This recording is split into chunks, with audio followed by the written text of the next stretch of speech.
금은방에서 정말 해괴망측한 일들 자꾸 벌어지는데요. 세상 이번 일을 한번 보시기 바랍니다. 김유진 아나운서. 네, 지난달 26일 대전의 한 금은방에서 벌어진 일입니다. 당시 상황이 담긴 CCTV 영상을 준비했는데요. 함께 보면서 설명해 드리겠습니다.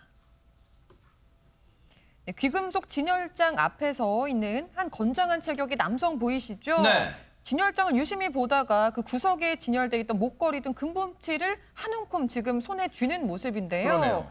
그리고 이 금붙이를 손에 들고 만지작 하다가 이걸 좀 있다가 제자리에 돌려놓는 모습을 볼 수가 있습니다. 네. 그런데 자세히 보니까요. 이 남성이 지금 목걸이를 들고서 지켜보는 모습이잖아요. 네. 요걸 들고 내려놓는가 싶었는데 다 내려놓은 게 아니었던 겁니다. 남성의 왼손에는 금붙이가 그대로 들려 있었는데요. 하하. 그리고는 이 남성 태연하게 그냥 구경을 하는 모습을 보이더니 이제는 휴대전화를 들어가지고 이 의심을 피하기 위해서 했던 행동인 것 같아요. 그냥 일반적인 이 손님의 모습을 보이고 있잖아요. 어허. 난데없이 휴대전화를 들어가지고 휴대전화를 보고 뭐 검색하는 모습을 보이다가요. 결국은 누군가에게 전화를 하는 모습으로 이 가게를 떠나는 모습을 볼 수가 있었습니다. 아니 정말 저 영상을 보니까 영화 타짜의 그 대사가 떠오릅니다. 안지중 기자님, 손은 눈보다 빠르다. 진짜 그 대사가 떠올라요, 진짜. 손은 눈보다 빠른데 CCTV보다 빠르지 않다는 걸 우리가 지금 그러네요. 보고 있고요. 아하. 이 60대 남성이 알고 보니까요. 손님인 척 가장을 해서 이렇게 금은방을 터는 도둑이었던 겁니다. 아하. 이 범행에 성공을 하자 거기서 멈추지 않고 또 다른 금은방으로 가서 재차 범행을 했거든요. 또 다른 범행 상황 영상으로 함께 보시죠. 세상에. 네, 다른 금은방입니다. 이 어허. 남성. 이번에는 근처에 있는 다른 금은방에서 주인으로부터 팔찌를 건네받습니다. 그리고 한쪽 손목에 팔찌를 차고 있는 상태죠. 그리고 손사래를 치면서 마음에 들지 않는 듯한 이 남성에게 주인은 또 다른 귀금속을 보여주는데요. 네. 하지만 이 남성 그다지 살 생각이 없기 때문에 마음에 들지 않습니다. 어허. 그리고 주인이 다른 것을 찾으러 가는 듯 잠시 등을 돌리자 네. 이 남성은 손목에 차고 있던 팔찌를 돌려주지 않고 자연스럽게 매장 밖으로 빠져나옵니다. 야, 이미 저 상태에서 이 왼손 손목에는 팔찌를 차고 있었다는 거잖아요, 최진봉 교수님. 네, 그렇습니다. 60대 절도범인데요. 60대 절도범이 지금 범행하고 빠져나오는데 총 시간이 2분도 안 돼요. 하하. 그 정도로 빠른 시간에 지금 범행을 하고 도망을 간 건데 영상 보시면 아시겠지만 이게 매장 안에 저 주인분이 다른 손님하고 또 응대하는 모습도 있어요. 네. 그러니까 혼잡한 순간을 노리는 거잖아요, 결국은. 아하. 그런 부분을 노려가지고 그 잠깐 다른 손님하고 얘기하는 순간에 자기가 이제 가지고 도망을 간 거거든요. 네. 결국 이게 이분 같은 경우에 두 가지를 통해서 이 주인분을 좀 속였어요. 첫째는 뭐냐면 네. 본인이 지금 현금은 없고 원화가 없어서 달러만 갖고 있다. 그래서 만약 살려면 제가 이 달러 가서 환전해서 사겠다라고 얘기하면서 돈이 많은 것처럼 위장을 하고, 또 하나는 본인이 입고 있는 옷과 신발 이런 거에 다 명품이다. 어허. 근데 사실 확인도 안 되잖아요. 근데 네. 본인이 이렇게 얘기를 한 거예요.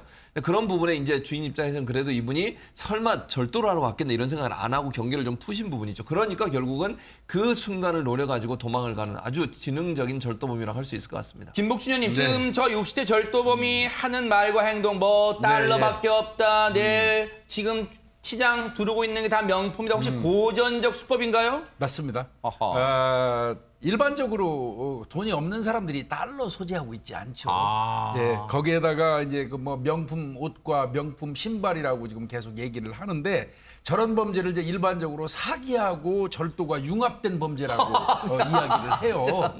예, 그래서 아마 저거는 이 불을 과시하면서 나한테서 경계심 풀어라 그 소리예요. 아하. 아무래도 행색이 초라한 상태에서 가면은 금은방이나 이런 데 주인들이 경기를 많이 하겠죠. 그러겠네요. 네, 그런 거를 피하기 위해서 저렇게 행동하는 것입니다. 하하.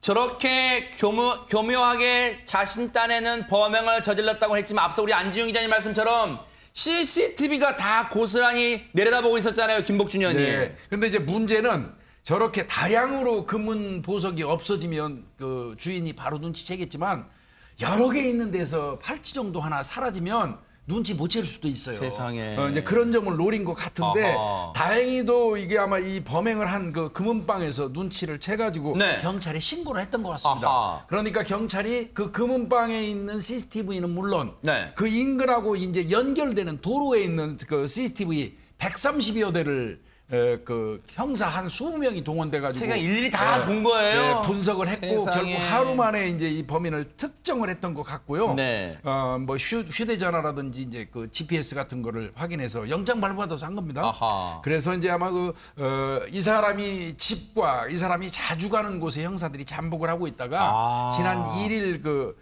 청주 터미널에서 이 범인을 잡는 데 성공했습니다. 야, 결국 꼬리가 길면 밟힌다는 그 속담이 딱 들어맞았는데 근데 앞서 수법 보니까요, 양재민 변호사님, 이게 그냥 우리가 봐도 한두 번 해본 솜씨가 아니란 느낌을 받아요, 지금. 네, 그렇죠. 앞서서 위원님께서 이 사기와 절도가 융합된 범죄다 이렇게 말씀해 네. 주셨잖아요. 실제로 이 남성 사기와 절도 대박 사건, 김복주님, 대박 사건. 범죄 와. 경력이 굉장히 화려했는데 전과가 10여 건에 이른다고 합니다. 실제로 뭐 실형을 받아서 교도소를 다녀온 전력도 있다라고 하고요. 네. 그런데 이제 근래에 들어서 또 다시 이런 범죄를 저지르게 된 겁니다. 네. 이 남성 이번 범행 두 곳에서 총 430여만 원 정도의 세상에. 금품을 갈취했다라고 하고요. 이렇게 상당량의 이제 귀금속을 훔친 혐의로 현재는 이제 검찰에 송치된 상황인데 구속된 상태라고 합니다. 네. 뭐 여러 형사분들이 고생하셨습니다만 검거에 정말 큰 공을 세우셨던 경찰 얘기 들어보시고 이어가 보도록 하겠습니다. 예, 뒤늦게 알게 된 거죠. 범행 당시에는 몰랐다가 네. 한두 시간 정도 지나서 뒤늦게 이제 없어진 거 알고 신고하신 거죠. 그 두 번째 금은방에서는 아예 몰랐던 건가요? 네, 아예 모르고 있다가 저희가 이제 추적하는 과정에서 범행 한 개 더 추가로 발각돼서 알게 된 거죠. 여기 대전에서 범행을 하기 한 1, 2주 전쯤에 서울에서도 범행을 한 게 있었어요. 같은 수법으로 서울에서 똑같이 범행을 하고 대전 내려와가지고 또 다시 범행을 한 거죠. 김복준 의원님, 예. 지금 얘기 중에 지금 소름 끼치는 게 서울에서도 이 대전에 범행 전에 서울에서 했다는 얘기, 그러면 전국을 돌며 네. 범행한다는 얘기는 혹시라도 자신의 행적을 묘연하게 하기 위한 수법 이런 겁니까 혹시? 아니 그거 떠나서 이제 이른바 얘기하는 전국구 같아요. 저 사람 이렇게 그 떠돌면서 저 사람이 대상으로 삼는 곳은 간단하잖아요. 금은방. 그러네요. 금은방에다가 제가 보니까 저 사람이 지역적인 그 조건을 좀 갖춘데 사람들 통행이 많아가지고 번화가 있는 데면 좀 아무래도 주의가 분산되는 그러겠네요, 곳이거든요. 세상에. 그런 데만 아마 이제 저 사람 나름대로 찍어가지고 들어가서 저 범행을 한 것 같은데 저는 이 사람 단지 두 건일까요? 저는 이 사람 다른 범행도 있을 거라고 생각합니다. 그러네요. 이거 다시 한번 또 살펴볼 필요 있어요. 그러니까 여죄가 분명히 있을 것 같아요. 반드시 캐내 주시고 바라고. 이 사람 나쁜 사람인 게요. 정말 이 순수하게 금은방 가서 이 예물 같은 거 고르시는 분들이 괜히 의심받게 될까 봐 정말 그것도 걱정입니다. 그런 일은 없기를 좀 기대해 봅니다.